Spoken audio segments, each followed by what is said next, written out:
Madame, mademoiselle, monsieur, bienvenue à Metro News. Voici les principaux titres qui seront développés aujourd'hui.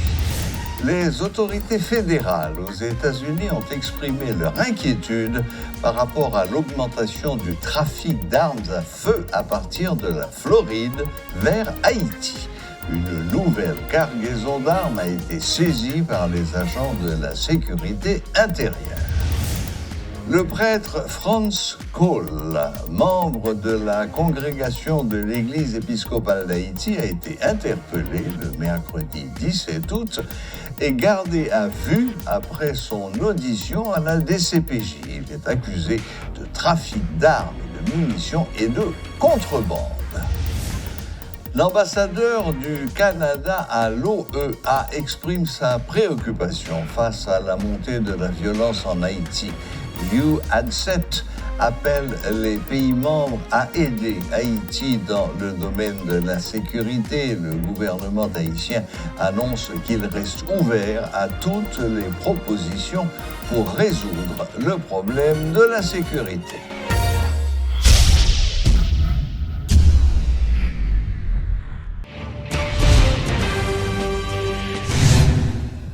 Une vive tension a régné dans plusieurs artères de la région métropolitaine de Port-au-Prince ce jeudi. Il s'agissait de motards mécontents de la pénurie du carburant dans les stations-service. Ils ont érigé des barricades de pneus enflammés dans plusieurs endroits à Port-au-Prince et ses environs. Ce mouvement de protestation a engendré une énorme panique. Certains en ont profité pour critiquer les propriétaires de certaines stations qu'ils accusent de provoquer cette pénurie. Ils menacent de s'en prendre à ces stations.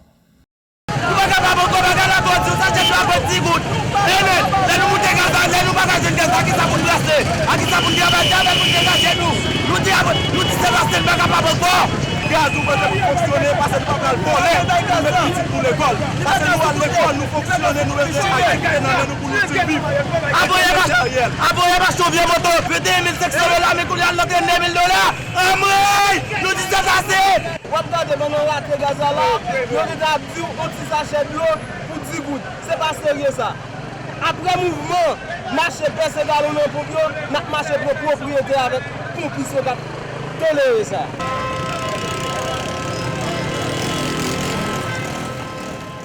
L'ambassadeur du Canada à l'Organisation des États américains OEA, UADCET, a exprimé la préoccupation de son pays face au niveau de violence sans précédent atteint en Haïti. Il a appelé les membres de l'organisation hémisphérique à aider Haïti dans le domaine de la sécurité. En outre, le diplomate a annoncé une aide humanitaire ainsi qu'une participation au fonds fiduciaire du PNUD sur la reconstruction post-séisme du Sud. Jour après jour, le Canada continue d'être préoccupé par les crises multidimensionnelles à laquelle est confronté le peuple haïtien, par l'absence de résultats concrets et positifs en matière de dialogue politique, par l'expansion des activités des gangs armés et le niveau de violence sans précédent et par les besoins humanitaires croissants.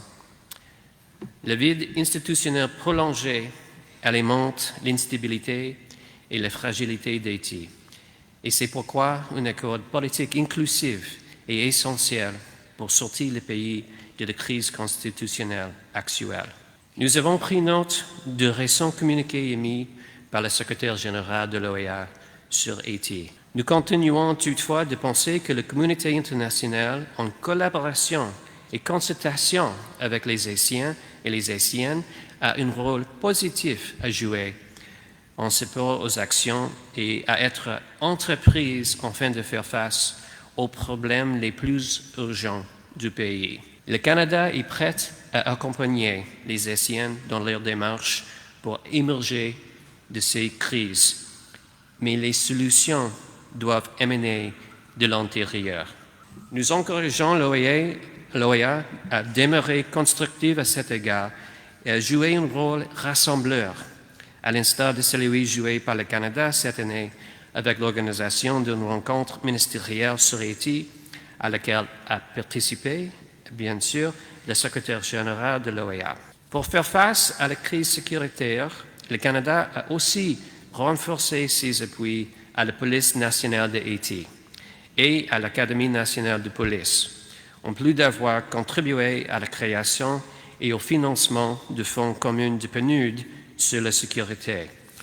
Nous continuons d'ailleurs à encourager nos partenaires internationaux, incluant les pays membres de l'OEA, à s'investir à nos côtés afin d'assurer un soutien robuste à la PNH. Malgré les importants défis sécuritaires, nous remarquons et soulignons également les nombreuses opérations policières couronnées de succès menées par la PNH ces 2 dernières semaines. Nous prévoyons également accroître notre aide humanitaire en 2022 et contribuer au Fonds fiduciaire multidonateur de PNUD sur la reconstruction post-séisme, le tout en addition de nos contributions en 2022, totalisant plus de 69 millions de dollars canadiens. En cette période critique pour Haïti, nous continuons d'appeler l'OEA et ses membres à demeurer fortement engagés dans le pays et à soutenir les efforts des Haïtiens vers la construction d'un avenir plus résilient, sûr et prospère. Les autorités fédérales aux États-Unis ont exprimé leur inquiétude par rapport à l'augmentation du trafic d'armes à feu à partir de la Floride vers Haïti. Des fusils de sniper de calibre 50 ont été récupérés par les agents de la sécurité intérieure. Lors d'une conférence de presse, Anthony Salisbury, agent spécial du Bureau de la sécurité intérieure des États-Unis à Miami, a souligné non seulement l'augmentation du nombre d'armes confisquées ces derniers mois, mais aussi le calibre de ces armes, parmi lesquelles on trouve ces fameux fusils de sniper qui peuvent tirer jusqu'à 1800 mètres et dont le prix peut atteindre jusqu'à 60 000 $ sur le marché noir. L'agent Salisbury a estimé que les États-Unis doivent redoubler d'efforts pour empêcher les armes à feu de gros calibre d'alimenter la guerre des gangs en Haïti. Il a réclamé le déploiement de ressources supplémentaires sur les routes empruntées par les passeurs. Enfin, l'agent Salisbury a insisté sur la nécessité non seulement de confisquer ces armes, mais aussi d'identifier les flux d'argent qui financent cette contrebande.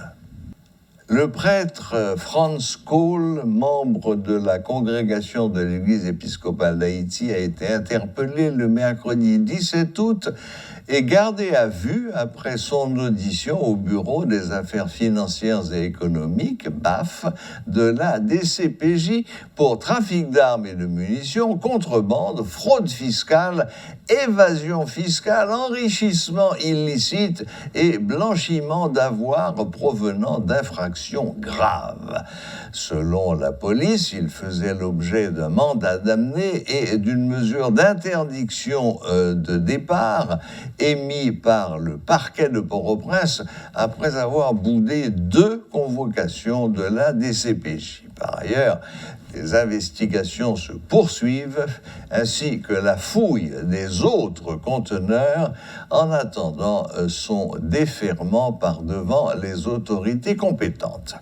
Rappelons que le comité permanent de l'autorité ecclésiastique épiscopale avait exprimé sa tristesse de voir son nom associé à l'importation en franchise de conteneurs d'armes et de munitions et avait dénoncé les rumeurs infondées l'associant à cette importation d'armes illégales dans le pays. Le comité avait déclaré dans un communiqué de presse que l'Église l'Église épiscopale n'avait effectué aucune importation et qu'elle n'avait aucun conteneur actuellement à la douane de Port-au-Prince. L'Union des parents d'élèves progressistes haïtiens, UPEP, dénonce l'augmentation vertigineuse des frais scolaires pour l'année 2022-2023. L'UPEP pointe du doigt certaines écoles qui obligent les parents à payer l'écolage en dollars américains. Cette structure invite le ministère de l'Éducation nationale à prendre ses responsabilités. Il peut pas demander au ministre de l'Éducation nationale, là, Monsieur Nespi Maniga, qui a clé en chaque jour dans tous les médias à l'école par Catan.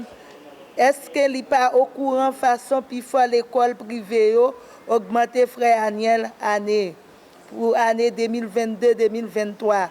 Côté gen là-dedans, prix presque doublé. Malgré plus fort parents pour comprendre canet pour petit yo à cause de pas gain l'argent.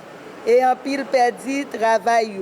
Pour qui parents l'école a ouvert 5 septembre, dans les noué comment yon course camionnette qui était 20 goudes passé à 50 goudes. Yon course taxi qui était 50 goudes passé à 100 goudes. Année ça, gen en pile l'école privée qui fixerait l'école en dollars américains, même doublé yo.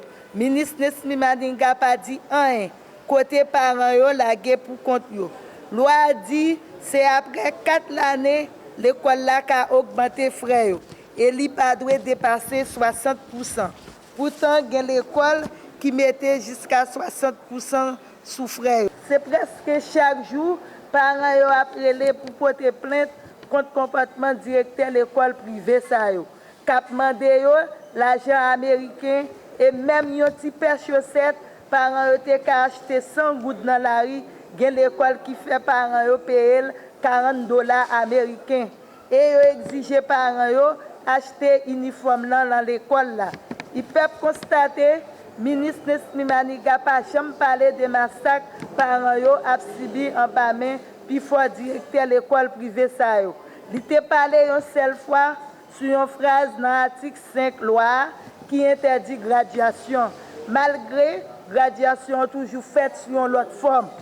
Ils peuvent souhaiter fois ça, ministre Nesmi Maniga, pendant la parler l'école Pacatan, pour le faire sortir un circulaire pressé pour demander directeur l'école privée ça yo, qu'a fait pression sous parents yo pour ne pas payer l'argent américain.